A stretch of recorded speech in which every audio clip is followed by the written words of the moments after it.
The funeral of Prince Mangosuthu Buthelezi, who died 3 days ago, has been moved from Friday to Saturday.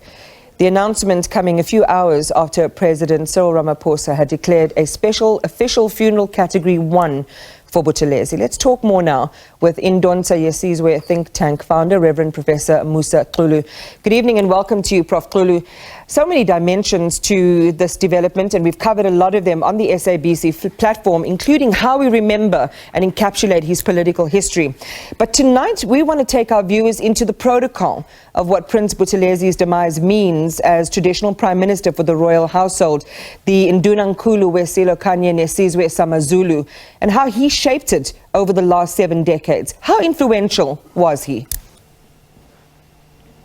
Well, good evening, Amanda.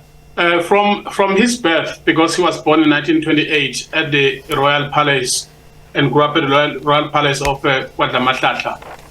The king at that time was King Solomon, who was his uncle. So he has always been an insider in the Zulu royal family, and he became advantaged to become the first person from that family to get to university and get a degree, as well as to work in government administration and so on. Then that became very handy for him to be able to align modernity with tradition, as there was now, of course, tradition and change in the Zulu kingdom. He has been able since 1954 to be at the forefront of the Zulu kingdom. King Peguzulu Solomon appointed him as prime minister, traditional prime minister of the Zulu, of his Zulu king and the nation in 1954. And he worked on that very well. And you must remember also he had advantages of coming from a political background, having been mentored by the likes of Pixley Zagaseme, Dr. J.L. Dube, Inkosi Alwet Tuli. So he had also all those other elements which made him very unique, traditional modernity and change and continuity. Then in 1968, when King Peguzulu demised, Inkosi Mangosuthu Buthelezi worked very hard to make sure that the next king, the son of King Peguzulu, who was a King Kudwe, who is now also demised, gets into the throne of the Zulu kingdom. There were those usual problems which we have seen even with the current king situation. Yeah. But then, advantageously, he had that king for close to 50 years, and they are able to shape the cultural heritage as well as the structures and systems of the Zulu kingdom. And in fact, it must have been under the leadership of King Zwelithini and Buthelezi, the best of times, maybe comparable only to the times of either King Bande or King Shaka himself. Very interesting, and we'll come back to that relationship just before his demise with King Misuzulu if there's time. But every Zulu king since King Shaka, we are told, was served by a prime minister. It is a very powerful position because you are the intermediary between the king and his subjects, but you are also there, the eyes and the ears. You're protecting the monarchy from risk. Describe the breadth of the power of this position. Well, it is very powerful. Let me start at King Shaka. King Shaka, you know, he grew up not at the Zulu royal household. He grew up at Wamteto. When the time came for him to go and take the throne, the king of the Mtetwa sent Ndunankulu Ngomane of the Mdleje, who became the traditional prime minister of King Shaka later, to tell those Zulu royal people that Shaka Zulu is now their new king. So the authority is so big there because the king cannot be moving around and doing small things here and there.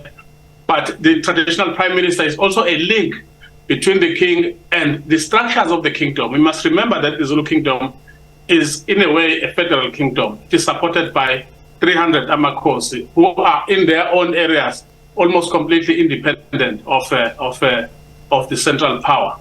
So you need somebody like that to be able, who's popular and acceptable to Amakosi, to be able to also mobilize Amabuto, the warriors, to be able to mobilize all the structures of the kingdom and the ceremonies in a manner that brings people together from time to time. Prince Mangosuthu Buthelezi had opportunity in 1954 when he was MC at the opening of the King Shaka statue at Stenga. and Inkosi Albert Tuli was a keynote speaker there. Yeah. From there, he was able to merge and to lead the Zulu kingdom in both ways, both in modernity and tradition. It is a very, very key, as you say, and influential position as you describe.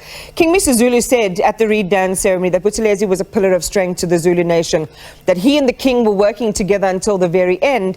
He didn't refer to the frostiness that we understand had set in between them towards the end of, towards the end of his life in terms of the composition of the Ingonyama Trust Board and other matters. One wonders now what the position of the king is in terms of that exposure, given, as you describe, the really influential, the influential position that a prime minister had, and somebody who did emerge as a person who was trustworthy and reliable to the king. Well, from an analytical point of view, I think the king will have to find a prime minister who at least can match 50% of the qualities of Inkosi Mangosuthu Buthelezi, with an understanding of the traditions and structures and the systems, because the king alone becomes very vulnerable if the Amakos are not supporting him, the warriors are not supporting him, and the various other structures of the kingdom are not supporting him. So he needs that kind of mobilization. Now, I'm hoping that that rift is possible in Zulu culture to reconcile even after the one that was hurt has passed on. I'm hoping that the Buthelezi clan, as well as His Majesty and the royal clan family, will be able to come together and reconcile on that tension that happened around the issue of Ingonyama Trust, which meant that until Buthelezi left Earth, he and the king were not in speaking terms. Prof, before I let you go, really tiny answer, but it is critical. Is King Misuzulu most vulnerable right now and exposed, given this development? No, he could be, because there's also court cases and all of this, and a lot of information that would have helped in the defense. Buthelezi had it. But I'm saying he still has a chance of getting people with knowledge who can help him to sail through the difficulties of suddenly somebody who took you out from the depths of the earth and made you king, and then he demises right in front of you before he finishes his mentoring program. But he can still, I think the first thing that the king should be able to do is to get hold of the Zulu royal family, call a meeting there, let them talk about the issues and their differences and so on. And then extend to the Buthelezis, and then get into the issues with Amakosi, who also had now taken a distance from His Majesty the King, because Amakosi, as I said earlier, they take their cue from the traditional prime minister, structurally speaking. So those will have to come back and then, of course, mobilize the warriors who are the support structure of the Zulu kingdom. If he can achieve that in a short period of time, stability would return. I don't know what His Majesty's plans are. I'm just saying analytically that's what he will need, because on his own it's going to be difficult to try and run this very big kingdom and complex. Very, very fascinating. Thank you for sharing and shedding light on that. Indonsa Yesizwe, think tank founder, Reverend Professor Musa Xulu.